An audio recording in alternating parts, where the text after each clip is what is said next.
Buen día, hermanos y hermanas. En este día vamos a hacer la oración, la invocación al Espíritu Santo, pero para eso nos vamos a poner en la presencia del Señor. En nombre del Padre, el Hijo, el Espíritu Santo. Amén.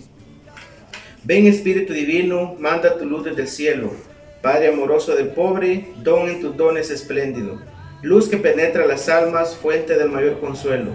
Ven, dulces huéspedes del alma, descanso de nuestro esfuerzo. Tregua en el duro trabajo, brisa en las horas de fuego.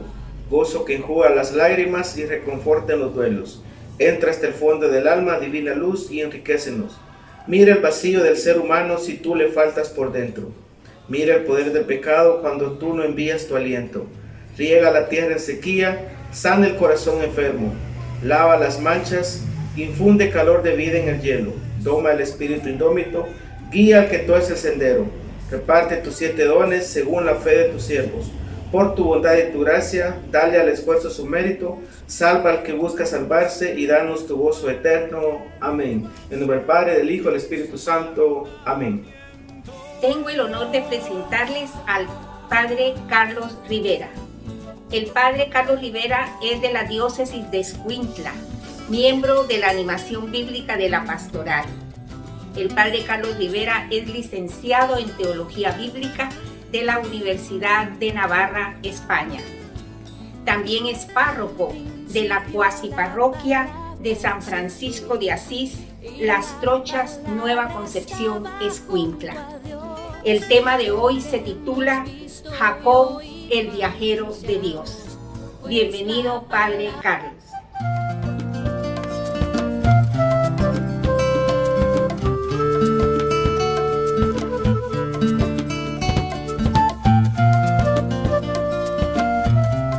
Estimados hermanos, es un gusto poder estar con ustedes. Soy el Padre Carlos Rivera de la diócesis de Escuintla y tengo el gusto de poder compartir la reflexión del segundo día dedicado a la palabra de Dios. Y hoy he querido reflexionar sobre un patriarca del Antiguo Testamento, sobre la vida de Jacob. En este peregrinar que tenemos como iglesia, podemos nosotros sacar una enseñanza de un episodio de la vida de este personaje. Como hemos escuchado en el texto bíblico, Jacob dejó Berseba y se dirigió hacia Harán. No era un viaje corto, porque se trata de recorrer todo el país de Palestina, entrar en Siria y pasar a Mesopotamia, y así volver al país de donde un día salió Abraham. Es un recorrido al menos de 1600 kilómetros a pie, y por eso es una especie de aventura en la oscuridad, como nos lo presentan al patriarca Jacob en la oscuridad de la noche. En el texto contemplamos a un viajero que está en fuga, es decir, a un fugitivo, que no tiene ni siquiera un saco donde poner la cabeza y que duerme por el gran cansancio sin saber bien en dónde se encuentra. Podemos nosotros entonces hacer esta pregunta: ¿dónde cree Jacob que está? Versículos 10 y 11 de este capítulo 28. Geográficamente, como aparece luego al final del episodio, Jacob está en un lugar que se llama Luz y que a continuación será llamado Betel, más o menos a 3 días de viaje desde donde partió, bastante lejos, por decirlo así, para sentirse como a espaldas de su pasado. Sin embargo, será necesario caminar más de un mes para poder llegar a la meta. Por eso Jacob se siente completamente perdido, abandonado, privado de referencias. Esta es una primera coordenada geográfica que se especifica por las coordenadas lógicas que se relacionan con su vida. Recordemos que Jacob ha roto con su familia. Está extrañamente turbado porque el comportamiento que ha tenido ha causado graves consecuencias, como nos muestra el capítulo 27. Literalmente dice así: Esaú le tomó odio a su hermano Jacob a causa de la bendición que le había dado su padre. Y se decía: se acercan los días de luto de mi padre, y entonces mataré a mi hermano Jacob.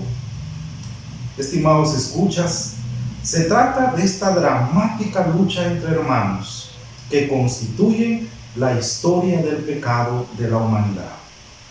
Pero hay más. Ante esta situación, Jacob ya no tiene la protección de su madre, porque Rebeca, ante esta situación, prefirió retirarse. Literalmente dice Génesis 27, versículos del 42 al 45. Contaron a Rebeca las palabras de Esaú, su hijo mayor, y mandó a llamar a Jacob, su hijo menor, al que le dijo: tu hermano Esaú quiere vengarse de ti y matarte. Por lo tanto, hijo mío, hazme caso y huye ahora mismo a Harán, a casa de mi hermano Labán. Te quedarás ahí por algún tiempo hasta que se calme el furor de tu hermano. Cuando ya no esté enojado y haya olvidado lo que le has hecho, yo enviaré a buscarte y volverás. Pero no quiero perderlos a los dos en un mismo día. La madre, al no conseguir ya mantener el equilibrio entre los dos hijos, debe elegir el mal menor, que sin embargo es gravísimo para la familia, que es invitar a un hijo a que se vaya. Jacob es un hombre cuyos lazos más íntimos han sido dolorosamente rotos. Ha tenido que abandonar también a su padre, sin ni siquiera poder despedirse. No pudiendo despedirse de sus seres queridos. Un hombre que ha visto, comprometido su futuro, al separarse de todas las coordenadas visibles, es decir, de todas las relaciones que a él lo constituían. Ni siquiera la situación moral es correcta. Recordemos que Jacob ha arrebatado la herencia de su hermano con una trampa. Es un suplantador, como lo indica su mismo nombre. Y no puede pensar que Dios lo proteja. Es decir, estimado oyente, el pecado le remuerde la conciencia. Finalmente, podemos ver que Jacob ha perdido todo. Huye sin poder disponer tan siquiera de dinero. En conclusión, Jacob ya no tiene las referencias desde el comienzo de la Biblia, que son constitutivas del hombre: Dios, la familia, las amistades, la tierra y el trabajo. Se siente de alguna manera maldito como Caín, y no sin razón. La Escritura, vuelvo a repetir, nos lo presenta en la oscuridad de la noche, solo, desconsolado, y con una pregunta que le quema en el corazón: ¿dónde estoy? ¿Cuál será mi porvenir? ¿Cuál es mi futuro? Avanzando en el relato bíblico, nosotros podemos hacer otra pregunta: ¿dónde está Jacob en realidad? Vamos a analizar de este capítulo 28 los versículos del 12 al 16. Se muestra entonces lo extraordinario de la segunda parte de este relato. ¿Dónde está Jacob en realidad? Porque en el sueño, la palabra de Dios le revela cuáles son sus coordenadas invisibles y sin embargo tan decisivas de su vida. Dividamos esta parte de la narración en tres momentos que vamos a llamar el símbolo, la declaración de Dios y la promesa. El símbolo, versículo 12: y tuvo un sueño, soñó una escalera apoyada en la tierra y cuya cima tocaba los cielos, y aquí los ángeles de Dios subían y bajaban sobre ella. Este episodio ha sido comentado muchas veces a lo largo de la historia. Hasta nuestro Señor Jesucristo, en el Evangelio de Juan, hace un comentario de esta escalera que toca el cielo y la tierra, del sueño de Jacob. Pero, ¿qué es lo que en realidad significa este símbolo? Brevemente vamos a decir que Dios se interesa por nosotros. Ahí, donde creemos estar privados de coordenadas precisas, hay una coordenada absoluta en nuestra vida que podemos llamar la providencia divina, o también podemos llamarle el misterio de Dios. Esta es la primera revelación profunda ligada a esta gran actitud hebrea, que también se le llama el temor de Dios. Dios misericordiosamente cuida al hombre, no lo abandona en un momento ni siquiera, en los más difíciles, en los más oscuros. También en la noche oscura, un hombre errante y fugitivo recibe, por decirlo así, una atención del cielo. Y por lo tanto, el relato nos dice que nosotros somos objetos de una providencia que sigue paso a paso, incluso ahí donde nos sentimos desolados, abatidos, desorientados. Jacob necesita de esta certeza, al igual que nosotros también necesitamos la certeza de sentirnos acompañados por Dios. La imagen de la escalera que se apoya sobre la tierra y cuya cima alcanza el cielo, nos revela que Dios se interesa por mí en los sucesos de mi vida, por mis cotidianas dificultades, y que yo solo conozco, y que misteriosamente me acoge y me es propicio. Sobre este símbolo de la escalera hay una declaración.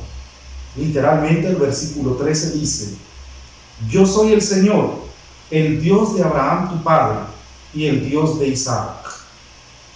El rostro de Dios se presenta personalmente a Jacob con la palabra yo soy, y se presenta amistosamente, se presenta familiarmente. Le dice prácticamente a Jacob: te conozco, conozco a tu padre que está fuera de sí y que no es capaz de controlar esta situación.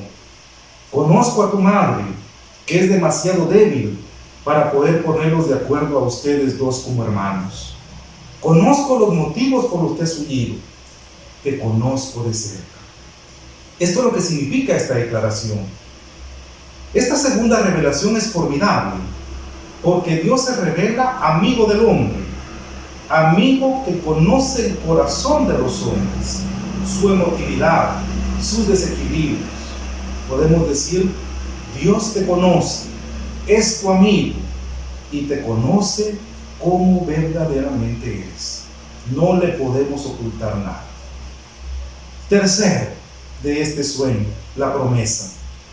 Al mencionar a Abraham e Isaac, el Señor confirma implícitamente las promesas, luego expresadas de manera inesperadas y extraordinarias, una a una. Dios retoma todas las coordenadas de la vida de Jacob que ha perdido: la tierra, la descendencia, la alianza y la protección en el viaje, haciéndole entender que le tiene de su mano. Sobre todo la promesa de la tierra sobre la que estaba él acostado y la que sentía miedo. Lo vemos en el versículo 13. Esta tierra en la que Jacob se sentía perdido, ahora le viene siendo dada por Dios.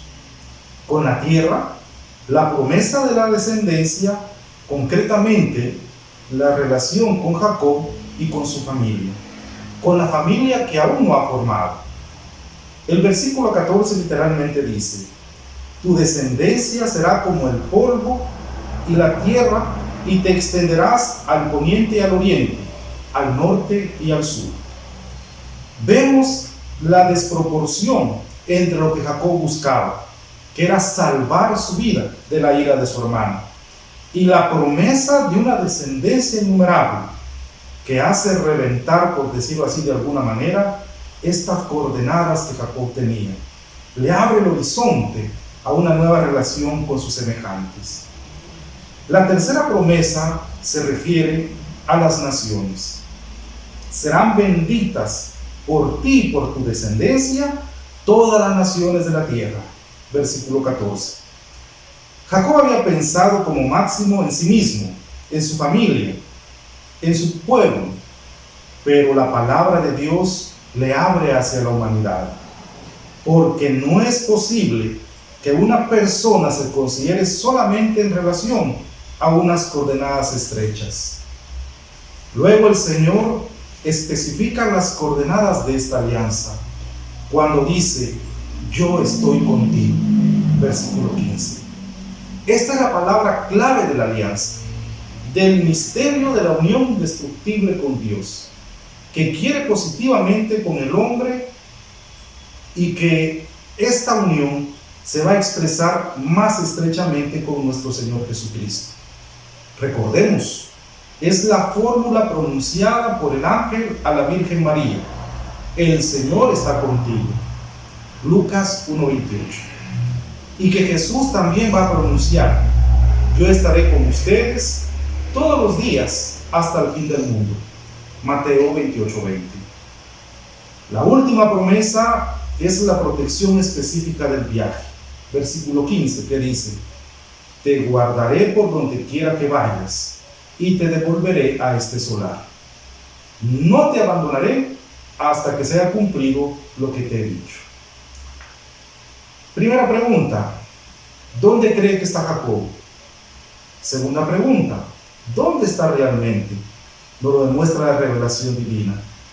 Tercera pregunta, como para aplicarnos el texto: ¿dónde estamos nosotros como iglesia?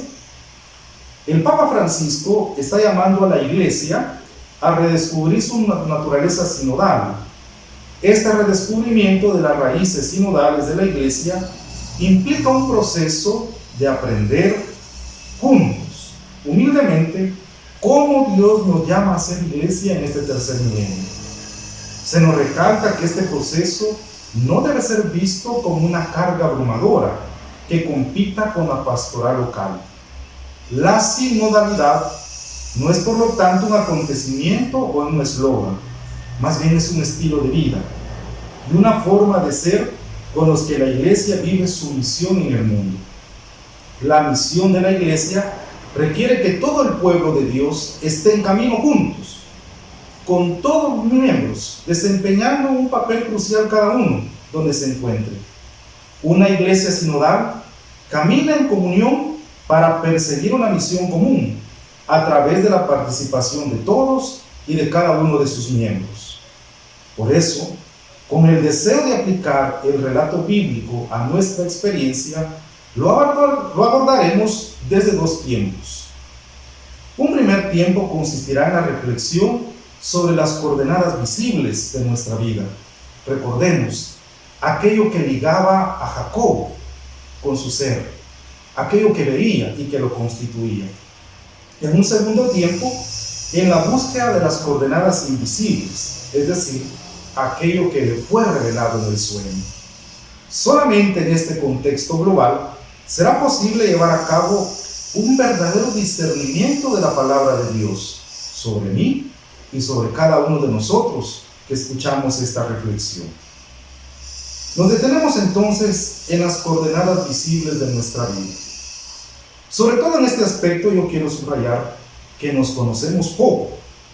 Por eso la búsqueda la debe hacer cada uno por sí mismo. Vamos a ver las coordenadas que están en la vía de las relaciones y que comprenden sobre todo dos realidades: la familia en el sentido más restringido y más amplio, y otro aspecto son las amistades. Las relaciones familiares están de tal modo dentro de nuestro cuerpo que nos condiciona, consciente o inconscientemente, en las decisiones que tomamos y debemos saberlo. Esto es lo primero que tenemos que tener nosotros en cuenta al iniciar este proceso del camino sinodal. Nuestra familia nos marca de una manera a veces positiva y a veces no tan positiva. Hay que considerar también el aspecto de las amistades, que también quiere decir enemistades. Es decir, ser comprendido o no serlo, ser acogido o rechazado, aceptado o menospreciado.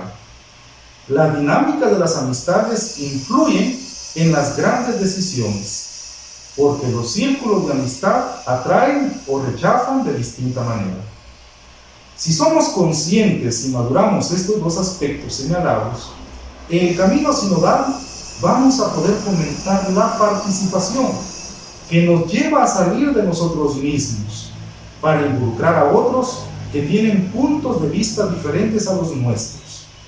El diálogo nos lleva a la novedad. Debemos estar dispuestos a caminar y a acoger opiniones contrarias, para que ahí, escuchándonos, vayamos madurando. Solo así superaremos la tentación de enfocarnos en nosotros mismos, en nuestras preocupaciones inmediatas.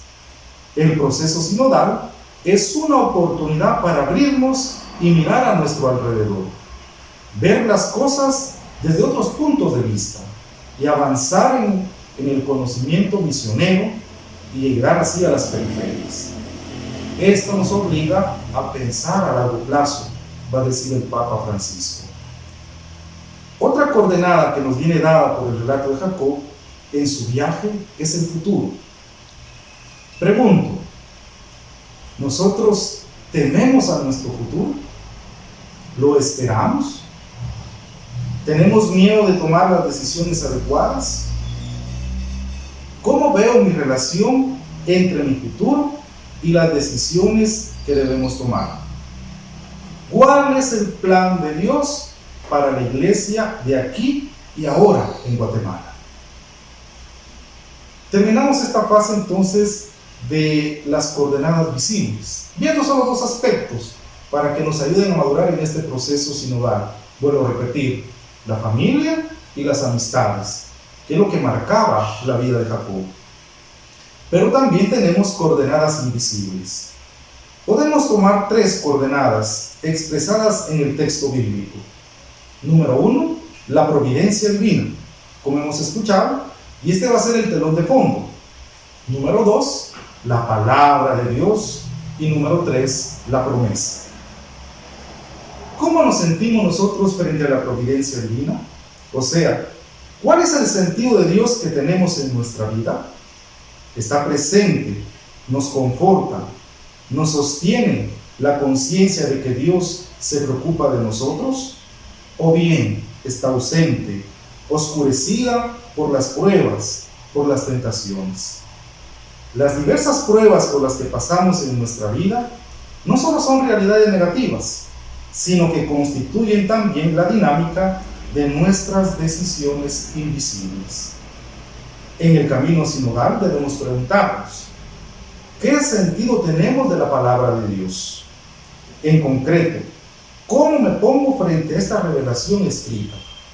Soy quizás como Jacob, que debe admitir, verdaderamente en torno a mí estaba la palabra de Dios y yo no lo sabía, porque para mí tal vez contaba poco.